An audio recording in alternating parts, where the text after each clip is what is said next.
Welcome to This Explainer. Okay, today we're diving into an absolute television miracle. We're going to figure out how a bizarre, cost-saving adaptation of a Japanese children's show, one that literally stitched together entirely different casts from across the globe, somehow defied all the odds to become a multi-billion-dollar global phenomenon. Get ready, because the business and creative story behind the scenes here is honestly even wilder than the giant monster battles on screen. Here's our roadmap for this wild 30-year journey. First, we'll cover the marvelous Japanese origins, then move into the impossible pitch, break down the localization goldmine, uncover the reboot survival strategy, and finally, look at the franchise's enduring legacy. Let's get right into it. Section 1. The marvelous Japanese origins. To really understand this cultural juggernaut, we literally have to travel back in time and across the Pacific. So, the actual DNA of the franchise starts way back in 1975 with Japan's Super Sentai. This was a huge cultural staple over there, produced by Toei, and it established a very specific winning formula: a team of brightly colored, masked superheroes teaming up to fight some incredibly absurd-looking monsters. But, there was one crucial element missing from the early days of Sentai that would later become the absolute hallmark of our Western heroes. Now, here's where the story takes a genuinely shocking historical twist. Back in 1978, Marvel Comics and Toei actually executed a massive intellectual property trade. They essentially swapped the rights to adapt various characters. Marvel got concepts like Sun Vulcan, but way more importantly, Toei got the rights to adapt Marvel's most famous web-slinging hero for Japanese television. And just look at the wild results of that deal. You've got the standard American Spider-Man we all know, your friendly neighborhood crime fighter. But then you have the Japanese Spider-Man. And get this, in their adaptation, he wasn't Peter Parker. He was a motorcycle racer who commanded a giant, transforming spaceship and robot named Leopardon. This giant robot mech was such an absolute smash hit with Japanese kids that Super Sentai permanently adopted the giant robot mech formula. Without this bizarre Marvel crossover, we literally wouldn't have the iconic Zords that defined the Power Rangers decades later. Section 2. The impossible pitch. Knowing he had absolute gold on his hands, producer Haim Saban became completely obsessed with bringing this Japanese property to America, but it turned into a seemingly impossible quest. 5. That represents 5 agonizing years of constant, relentless rejections for Saban. Network executives just did not get it at all. They completely failed to wrap their heads around his vision of taking existing Japanese action footage and blending it with newly filmed segments of English-speaking actors.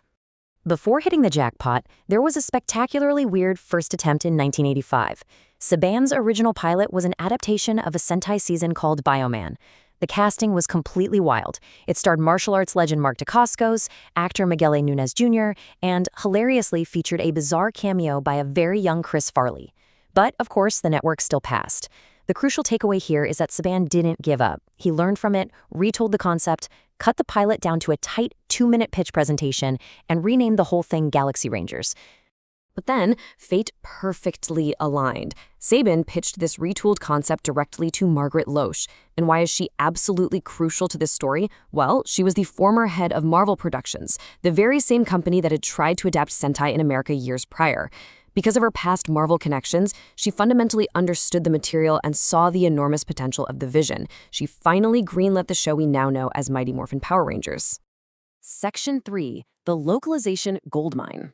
Okay, so once the show was actually greenlit, how did they pull it off on a tight budget?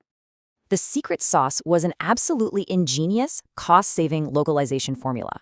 They simply took the Japanese Super Sentai footage, reusing all of that high-budget costume combat, the explosive giant monster fights, and the massive Zord battles. Then, they seamlessly blended it with totally original American footage. This new footage was exclusively the unmasked teenagers dealing with high school drama and hanging out at Ernie's Juice Bar. By smashing these two worlds together, they got blockbuster production value for pennies on the dollar. This localization method created a highly predictable but ridiculously successful anatomy of an episode. It was this comforting, addictive loop. Think about it. You start with teen drama at the Juice Bar. Then Rita Repulsa or Lord Zed sends a monster down to Angel Grove.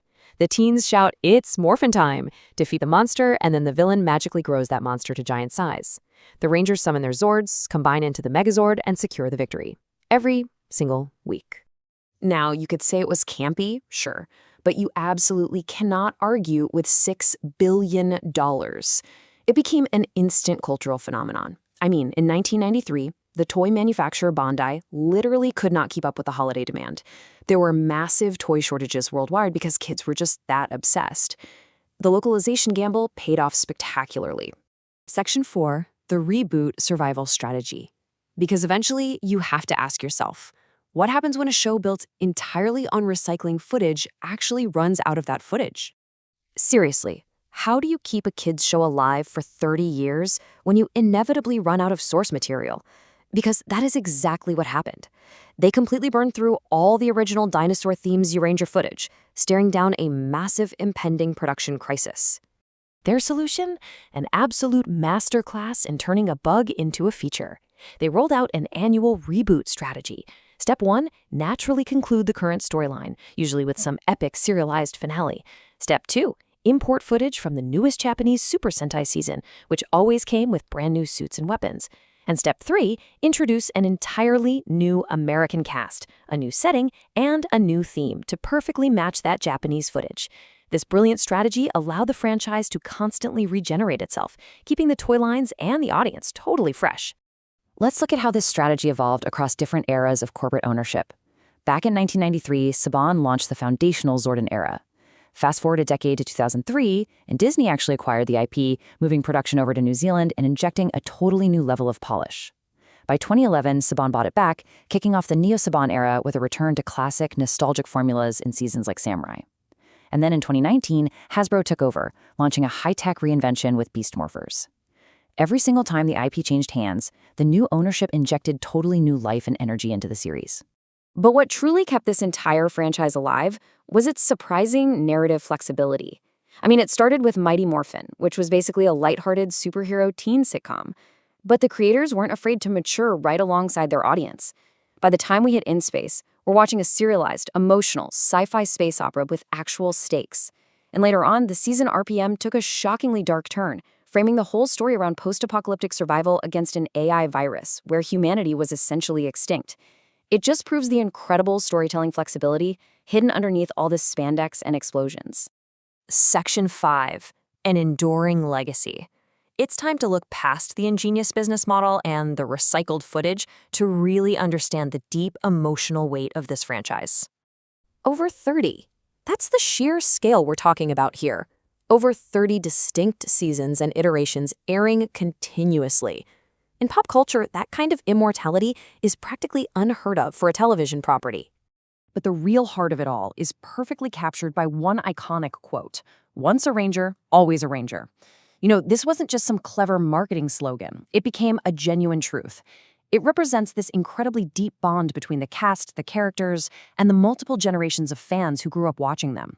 The franchise truly became a family. And just like any family, they've faced some heartbreaking real-world tragedies over the years that we absolutely have to respectfully honor. We remember Thuy Trang, the original Yellow Ranger, a beloved trailblazer remembered for her grace before her tragic passing in 2001. We honor Pua Magasiva, the charismatic Red Wind Ranger whose heartbreaking loss sparked vital conversations across the entire fandom around mental health and the immense pressures of the spotlight. And of course, Jason David Frank, who played Tommy Oliver. He was the undisputed face of the franchise, a guy who dedicated his life to the fans and stood as the ultimate symbol of heroism before his devastating passing.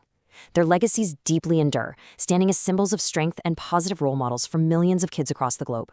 So, as we wrap up this explainer, I want to leave you with a thought. Is the true superpower of this franchise not its physical strength, but its relentless ability to adapt, evolve, and morph into whatever the next generation needs? From a bizarre IP trade and a failed pitch starring Chris Farley to a $6 billion empire that shaped childhoods worldwide, this really is a true miracle of business and creativity. Thanks so much for diving into this amazing journey with me. Keep learning, and I'll catch you on the next one.